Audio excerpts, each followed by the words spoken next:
அனைவருக்கும் வணக்கம். ஒரு விஷயம் சொல்கிறேன். இப்போது நம்ம நாட்டு பாட்டை ஒரு கண்ட்ரியோட பிரசிடெண்ட் இன்னொரு கண்ட்ரியோட president, somebody like Russian president and American president, அவங்க ஸ்டெப்பு போட்டால் எப்படி இருக்குன்னு நாங்கள் நினச்சி பார்த்தா அதெல்லாம் நடக்காத காரியம். அந்த நடக்காத காரியத்துக்கு நாங்கள் ஆர்டிஃபிஷியல் இன்டெலிஜென்ஸ் யூஸ் பண்ணி அதில் வீடியோ தயார் பண்ணி ரசிக்கிறோம். இது நான் எதுக்கு சொல்கிறேன்னா, எனக்கு ஒரு ஆசை இருக்குது. 2 பேர் இருக்கார். அவர் ரொம்ப கோவத்தில் கத்திட்டு ரொம்ப ஆக்கிரகமாக பார்த்தா எப்படி இருக்கும்னு பார்க்குறதுக்கு எனக்கு ஆசையாக இருக்குது. பட் அது நடக்காத காரியம். அதுக்கு தான் நான் ஏஐ ரிசார்ட் பண்ணணும். அவர் தான் ஒருத்தர் நம்ம சித்ரா மேடம் சிங்கர், இன்னொருத்தர் ஏஎம் ரத்னம் சார். ஏன்னா அவர் கோபமாக பார்க்குறதுனால இது வரைக்கும் பார்க்கல. அவர் கோபமே வராது. அவர் வந்தாலும் அவர் காமிக்க மாட்டாங்க. ரொம்ப சாந்தமூர்த்தியாக இருப்பார் அவர். A M Ratnam is the hero of the movie. அவருக்கு தான் நான் சக்ஸஸ் வரணும்னு ஆண்டவனை வேடிக்கிறேன். Ratnam garu, all the best sir. This movie is going to be a hit and I'll be the most happy person for you. இப்போ நீங்கள் கேளுங்க, என்ன கேட்டீங்க சார்? ஒரு படம் நடக்கும்போது உழைக்கிறது அது ஒரு பக்கம். படம் முடிஞ்சதுக்கு அப்புறமும் ஒரு பாடல் வெளியீட்டுக்கும் ஒட்டுமொத்த இசைக்கலைஞர்களை பாடகர்களை கூட்டிகிட்டு ஹைதராபாத்தில் சென்னைன்னு எல்லா இடத்துலையும் பாட வச்சு மக்களை மகிழ்விக்கணும். அதே நேரத்தில் இந்த படத்தை கொண்டு போய் சேர்க்கணும்னு நீங்கள் போடுற உழைப்பின் பின்னாடி இருக்கிற ரகசியம் சார்? ரகசியம் ஒன்றும் இல்லைங்க. நம்ம பாடல்கள் எல்லாம் இன்னும் நல்ல பேர் சம்பாதிக்கணும்னு அப்படி ஒரு ஆசையோடு இருக்காங்க. அவர் இப்போ என்ன சொன்னாலும் கேட்பாங்க. அதனால தான் நான் எப்போவுமே ஆஸ்பிரண்ட்ஸ் கூட ஒர்க் பண்ணுறது ரீசன் என்னென்னா, அவர் ஃபுல் லைஃப் கொடுத்து வேலை செய்வாங்க. பெரிய பெரிய செலிப்ரிட்டி ஆனதுக்கப்புறம் நம்ம கைக்கு நம்ம சிக்க மாட்டாங்க. நம்ம சத்யராஜ் சார் மாதிரி தான் அவர் எக்ஸப்ஷன்ஸ் இருக்கும். அவர் எவ்வளோ பேர் சம்பாதிச்சாலும் கூட இந்த மாதிரி நம்மளுக்கெல்லாம் ப்ளஸ் பண்ணுறதுக்காக வருவார். ஸோ இந்த எக்ஸப்ஷன், தேங்க்யூ சார், இந்த எக்ஸப்ஷன்ஸ் இந்த மாதிரி விட்டுட்டா செலிப்ரிட்டிஸ் கூட கொஞ்சம் ப்ராப்ளம் இருக்கும். அவர் எல்லா இடத்துக்கு வரமாட்டார் ஈஸியாக. ஸோ நான் எப்போவுமே நியூ கமர்ஸ் கூட வேலை செய்கிறதுக்கு காரணம் என்னென்னா, என்னோட லாபத்துக்காக. அவர் எங்கே கூப்பிட்டா வருவார். இந்த மாதிரி ஈவெண்ட்ஸ் வரும்போது அவர் ஒரிஜினல் சாங் எப்படி இன்ட்ரெஸ்டோட பாடினாங்களோ அதே மாதிரி பாடுவார். அதுக்காக தான் நான் அவனை என்கரேஜ் பண்ணிகிட்டு இருப்பேன். இதில் நம்ம குரு பாலச்சந்திர சார் தான். இப்போ நீங்கள் சொன்னீங்க மரகதமணி கீரவாணின்னு சொல்கிறீங்க. அப்போ எல்லாம் இன்டர்நெட் கிடையாது. சார் சொன்னாங்க, பாலச்சந்திர சார், மரகதமணி கீரவாணி தான் உன்னை பேர், இதில் மரகதமணி தமிழ் மாதிரி சவுண்டிங் இருக்குது, ஸோ அது வச்சுக்கலாம், கீரவாணி மறந்துடுன்னு சொன்னாங்க. அவர் சொன்னார், நான் பண்ணிட்டேன். அப்போ எல்லாம் இன்டர்நெட் இல்லை. இப்போ இன்டர்நெட் ரொம்ப பிரமாதமாக வந்திருக்கு. அவர் தான் இவர் தான் அவருன்னு எல்லாருக்கும் தெரியும். ஸோ இப்போ அந்த கன்ஃபியூஷனை இல்லை. பட் எது இருந்தாலும் அந்த பேரை வச்சு என்னை ரொம்ப என்கரேஜ் பண்ணுறதுக்கு Balachandra sir forever he'll be in my heart. இன்னொரு விஷயம், ரொம்ப நாள் முன்னாடி 28 years முன்னாடி ஏபி முரளின்னு ஒருத்தர் இருக்கார். அவர் ஒரு ஸ்டூடியோ வச்சுருக்கார் சென்னையில். அந்த ஸ்டூடியோவில் கொண்டாட்டம் என்ற படத்துக்காக KS ரவிக்குமார் சார் ரெக்கார்டிங் நடக்கிறது. அவர் வந்தார். KS ரவிக்குமார் வந்துட்டு ஏதோ ஒரு டாபிக் வந்தது. இந்த சவுண்ட் நல்லா வரலையா, அந்த சவுண்ட் நல்லா வரல, டாபிக் வந்தது. அப்போது மிக்சிங் அண்ட் மாஸ்டரிங் பற்றி ஒரு டாபிக் வந்தது. அவர் சொன்னார், ரீசெண்டாக நான் ஒரு ஆல்பம் லண்டன் அனுப்பினோம், நல்லா மிக்சிங் பண்ணி அனுப்பலைங்களே. ஏன்னா லண்டன் என்ன பெரிய பேர் தானே. நான் நிறைய பேர் லண்டன், கனடா, இங்கெல்லாம் யூஎஸ் போய் மிக்சிங் அண்ட் மாஸ்டரிங் பண்ணுவாங்க. நம்ம ஊரில் ரெக்கார்ட் பண்ணுவார் சென்னையில், அங்கே மிக்சிங் பண்ணுவார். அந்த ஆல்பம் எடுத்துகிட்டு வந்தால் எல்லாம் பிளாண்ட் ஆகிருக்கு, ஒன்றுமே சத்தம் வரலையே, சத்தம் வர வேண்டிய இடத்துல சத்தம் வரலையே. அவர் சொன்னார், 5 ஸ்டார் ஹோட்டலில் எது சாப்பிட்டாலும் ஒரு மாதிரி இருக்கும், பிளாண்ட் ஆகிருக்கும். ஏன்னா அங்கே ஃபாரினர்ஸ் வருவார், அவங்களுக்கு ஏற்ற மாதிரி தான் அவர் பண்ணுவார். அதில் நம்ம ஸ்ட்ரீட் ஃபுட்டு பாருங்கள், எவ்வளோ உப்பு காரம் நல்லா இருக்கும், அந்த மாதிரி தான் வேணும். அப்போ அவர் நம்ம கல்சுவாமியில் இப்படி காமிச்சார். எக்ஸாம்பிள், நீங்கள் ஒரு பீட் கொடுக்குறீங்க, டிக்கு டிக்கு சக் டிக்கு டிக்கு டிக்கு சக் டிக்கு டிக்கு டிக்கு சா, அப்படி ஒரு பீட் வரணும். அது அவங்க எல்லாம் ஃப்ளாட் பண்ணிவிட்டு இங்கே ரெட் பல்ப் எரியுது, அதான் அப்படி டெக்னிக்கலாக பண்ணக்கூடாது. இங்கே வந்து வெடிக்குது, இங்கே ஸ்பீக்கர் போயிடும், அப்படியெல்லாம் நினச்சி அவர் ஃப்ளாட் பண்ணிடுறாரு. அப்படி பண்ணக்கூடாதுன்னு சொல்லி அவர் கன்சோல் மேலே கை வச்சு காமிச்சார் ரவிக்குமார். டிக்கி டிக்கி சக்கி டிக்கி சிக்கி இப்படி பண்ணுறாரு. அந்த ஃபேடர் வந்து மேலே தூக்குறாரு, அது உடஞ்சி போயிடுமோன்னு பயம் வருது. பட் அப்படி பண்ணாதான் நமக்கெல்லாம் நம்ம எஃபெக்டே வரும்னு சொல்கிறாரு. ஸோ அந்த எஃபெக்ட்டு இந்த படத்தில் நான் கொடுத்துருக்கேன். ஏன்னா இவர் பவர் ஸ்டார் பவன் கல்யாண் சொல்லுவார், அந்த பவர் வெளியில் வரணுமென்னா அந்த மாதிரி மிக்சிங் பண்ணாதான். நமக்கு எல்லாம் டெக்னிக்காலிட்டி பார்க்கக்கூடாது, அதெல்லாம் வேறு விஷயம். நமக்கு இங்கே பவர் தான் வேணும், ஓன்லி பவர், அந்த எஃபெக்ட் தான் வேணும்.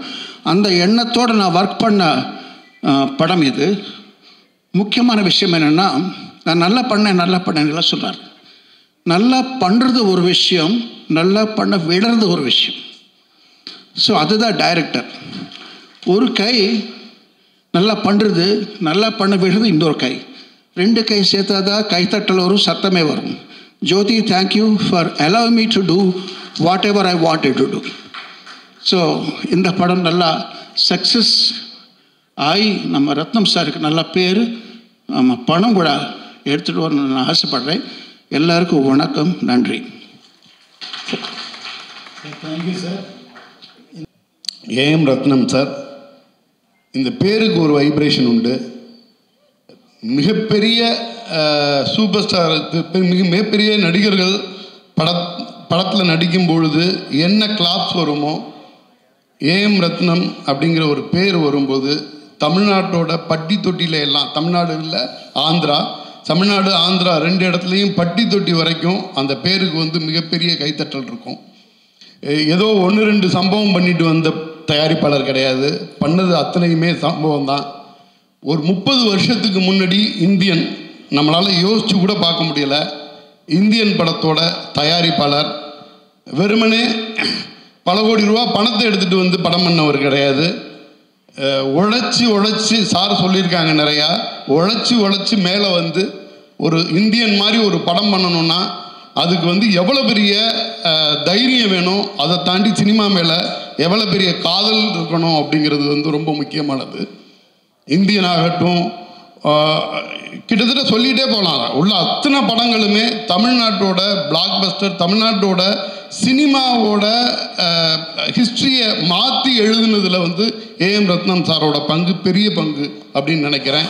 தமிழ் படங்களை வந்து எடுத்துக்கொண்டு போய் தெலுங்கில் ரீரிலீஸ் பண்ணதாக இருக்கட்டும், தெலுங்கில் உள்ள படங்களை தமிழ் வந்ததாக இருக்கட்டும், சார் போய் ஹிந்தியில் படம் பண்ணதாக இருக்கட்டும், எல்லாமே வரலாறு. ஒரு சின்ன விஷயம், நம்ம தமிழ் இண்டஸ்ட்ரிக்குள்ளே தமிழ்நாட்டில் உள்ள எல்லா தேட்டர்லையும் ஒரு 15-20 வருஷத்துக்கு முன்னாடி டிடிஎஸ்ன்னு பார்த்துருப்போம், ஒன்றுமே கிடையாது.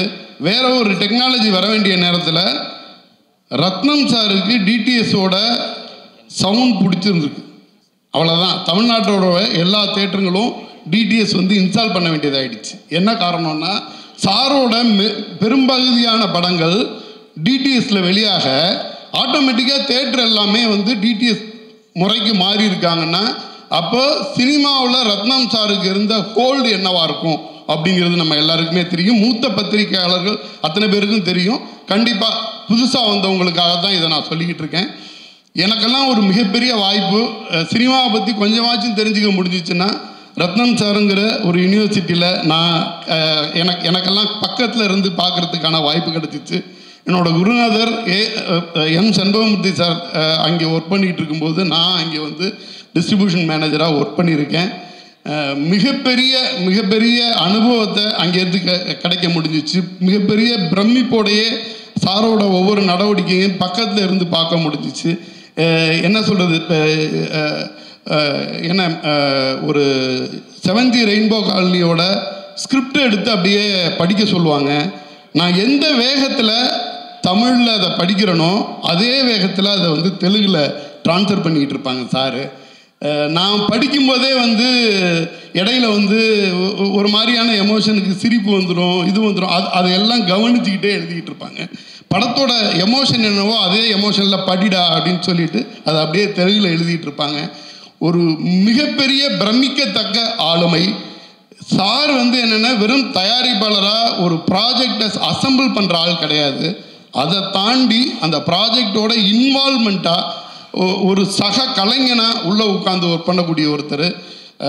ஒருவேளை மிகப்பெரிய இயக்குநர்களுக்கு மிகப்பெரிய நடிகர்களுக்கான அங்கீகாரம் மாதிரி தயாரிப்பாளர்களுக்கான அங்கீகாரம் அப்படின்னு ஒன்று நம்ம இண்டஸ்ட்ரிக்குள்ளே இருந்திருந்தா ரத்னம் சாரோட பேர் இன்னும் 50 வருஷத்துக்கு டாப் ஃபஸ்ட்டில் இருக்கக்கூடிய ஒரு தயாரிப்பாளராக சார் இருந்திருப்பாங்க. இந்த ஸ்டேஜில் எனக்கு பேச வாய்ப்பளித்த ரத்னம் சாருக்கும் ஜோதி கிருஷ்ணா சார் அவரோட ஒர்க்கு நானும் பக்கத்தில் இருந்து பார்த்துருக்கேன். மிகப்பெரிய பர்ஃபெக்ஷனிஸ்ட்டு. நிச்சயமாக மிகப்பெரிய வெற்றி படமாக இருக்கும். ரொம்ப நன்றி. இங்கே வந்திருக்கும் எல்லோருக்கும் என்னுடைய காலை வணக்கங்கள். பத்திரிகை அன்பர்களுக்கும் Sathyaraj sir, KS Ravikumar sir, Keeravani sir and everyone, KR sir. ஜோதியோட நான் வந்து ஊழலன்னு ஒரு படம் பண்ணேன். ஸோ அந்த படம் பண்ணும்பொழுது that was a remake of a Telugu film, if I am right. I knew the glimpses of this young man. அதுக்கப்புறம் I think it got released and time was going on and Ratnam சாருக்கு எனக்கும் என்னன்னா என்ன தெலுங்குல வந்து இன்னைக்கு தெலுங்கு ஆடியன்ஸ் என்ன வந்து டக்குன்னு என்ன கண்டுபிடிச்சிடுறாங்கன்னா அது வந்து பிரேமலேகா. திகிலு படுக்கிறா சகோதரான்ற பாட்டு நம்ம காதல் கோட்டையை வந்து ஒரு ஐ திங்க் ஒரு 1 day நம்ம ஷூட் பண்ணோம்னு நினைக்கிறேன் சார். அருணாச்சலம் ஸ்டூடியோவில் தெலுங்கு அந்த பேர்லாம் போட்டு அந்த சாங் எடுத்து இன்றைக்கி வந்து நான் ஆந்திரா போனாலும் என்னை வந்து அந்த பாட்டை வச்சு தான் என்னை ஐடென்டிஃபை பண்ணிக்கிறாங்க. So that journey was going on and కలకట్టాలో இருக்கும்போது எனக்கு ஒரு ఫోన్ வருது రత్నం సార్ గిట్టంది ఈ మరి జ్యోతి ఒక పటం చేస్తున్నారు, can you come to Vijayawada. Sir నేను కలకట్టాలో ఉన్నాను, మళ్ళీ I will go to Nagpur, అక్కడ నుంచి రావాలంటే లేదు సార్ మీరు రండి அப்படின்னு. So I went to Vijayawada వెళ్తే Jyothi told that. In fact first I met Ratnam garu. Sir ఇందులో ఒక చాలా ఇంపార్టెంట్ క్యారెక్టర్ ఉంది సార్, అది మీరు చేస్తేనే బాగుంటుందని జ్యోతి అనుకుంటాడు అట్లా. ఏం క్యారెక్టర్ సార్ అంటే it's a very crucial role in the film if I'm permitted to say so Jyothi. And a role ஏமனி நீங்கள் படம் பார்த்தீங்கன்னா உங்களுக்கே தெரியும். ஒரு முக்கியமான கதாபாத்திரம் என்னை நம்பி ஜோதியும் ஏஎம் ரத்னம் சாரும் எனக்கு இந்த கொடுத்ததில் இந்த இவ்வளோ பெரிய படத்தில் நானும் பங்கேற்றிருக்கேன் அப்படிங்கிறதுல எனக்கு ரொம்ப சந்தோஷம். All the very best Jyothi, Rathnam sir, you're an inspiration to all of us. இப்போ நீங்கள் பேசும்பொழுது ஜோதியை பற்றி the kind of emotion you underwent, I know every father will undergo it. And చాలా థ్యాంక్స్ అండి. కీరవాణి గారు చాలా థ్యాంక్స్ అండి. I mean like I don't know, thank you everyone for all your support and definitely it will be a very big film, a trend setting film in the pan Indian level. Thank you very much and God bless you. முதல்ல எல்லாருக்கும் வணக்கம். எங்கள் director Nelson ஐயாக்கு நன்றியை தெரிவித்து ஆரம்பிக்கிறேன். ஹரிஹர வீரமல்லு இந்த படத்தில் வாய்ப்பு கொடுத்த AM Ratnam sir, Jyothi sir, Pawan sir, Nithi madam, Sobhi master எல்லாருக்குமே நன்றியை தெரிவிச்சுக்கிறேன். கேஆர் சார் சொன்னார், எப்போவுமே ஏஎம் ரத்னம் சார் வந்து அவர் படத்தில் வந்து ஏதாவது ஒரு கான்ட்ரிபியூஷன் இருக்குன்ட்டு. சார் இந்த படத்தில் அவர் தான் கொரியோகிராஃபர். ஆமாம், அந்த டான்ஸ் பார்த்தீங்கல்ல, பாதி மூமெண்ட் ஷோபினா மீதி மூமெண்ட் போட்டதெல்லாம் சார் தான். இது ஒத்து இது பாகலேது எல்லாமே மானிட்டரில் உட்காந்துட்டு எந்திரிக்கவே இல்லை. அவர் காலில் கொஞ்சம் அடிப்பட்டிருக்கோம், அந்த அடியை தாங்கிக்கிட்டு full day sir, full day உட்காந்துட்டு இந்த பாட்டை சார் பண்ணாங்க. சார் வந்து அவரை பற்றி சொல்லுவானா நம்ம, ஏன்னா ப்ரொடியூசர் கிங் அவர், ஏன்னா அவருடைய படங்கள் எல்லாமே எனக்கு தெரியும். இந்த படத்தில் எனக்கு வாய்ப்பு கொடுத்ததுக்கு ரொம்ப நன்றி sir. Thank you sir.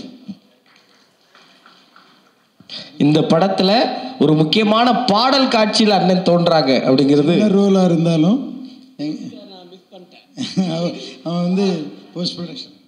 Jyothi sir, நான் உங்களை மிஸ் பண்ணிட்டேன் சார். அன்றைக்கி சார்கிட்ட கேட்டுகிட்டே இருந்தேன் எங்கேன்ட்டு. ஆனால் நான் செகண்ட் பார்ட்டில் இருக்கேன். சத்யராஜ் சார், நான் துண்டு போட்டு வச்சிட்டேன் சார். இப்போவே ஒரு சின்ன மிக சில நீங்கள் பார்த்து ஒரு சின்ன ரோல் தான், ஆனால் நீங்கள் வரணும்னு சொல்லி நீங்கள் வந்து நடித்ததுக்கு ரொம்ப நன்றி. தேங்க்யூ.